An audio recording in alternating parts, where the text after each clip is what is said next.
Hello guys, তোমরা সবাই কেমন আছো? আমি তো ভালোই আছি। ভালো তো থাকতেই হবে, তাই না?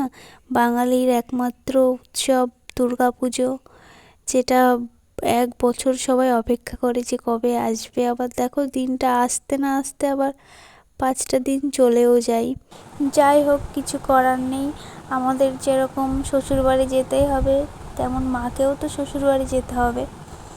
তো সেই মতো 5টা দিন এনজয় করার জন্য আমরা রেডি হয়ে নিয়েছিলাম। ফার্স্টে গেছিলাম সিনেমা দেখতে, রঘু ডাকাত। তো সিনেমাটা দেখে তারপরে যাব হচ্ছে সবথেকে বড় দুর্গা দেখতে, যেটা আগের বার হওয়ার কথা ছিল কিন্তু হয়নি, তো এবার হবে। তো সেই মতো বেরিয়ে পড়েছিলাম। সিনেমা হলের ব্রেক টাইমে চলে এসেছিলাম কিছু খাবার নিতে। খাবার নিয়ে তারপরে সিনেমাটা এনজয় করে আবার বেরিয়ে পড়লাম। গেছিলাম একটা ওর বন্ধুর বাড়ি।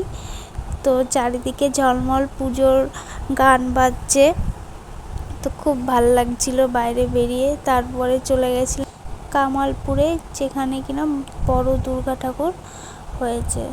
তো দেখতে গিয়ে পুরো ঘেমে একদম অবস্থা খারাপ। তো দেখাচ্ছিলাম আমাদের দুইজনকে, একদম অবস্থা খারাপ আমাদের।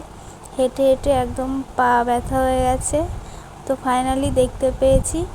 তো মাঠে বেশি ভিড় ছিল না, আমরা গেছিলাম পঞ্চমীর দিন। তো তারপরে যাওয়ার সময় এদিকে বসে একটু ভিডিও ক্লিপ নিয়ে নিচ্ছিলাম।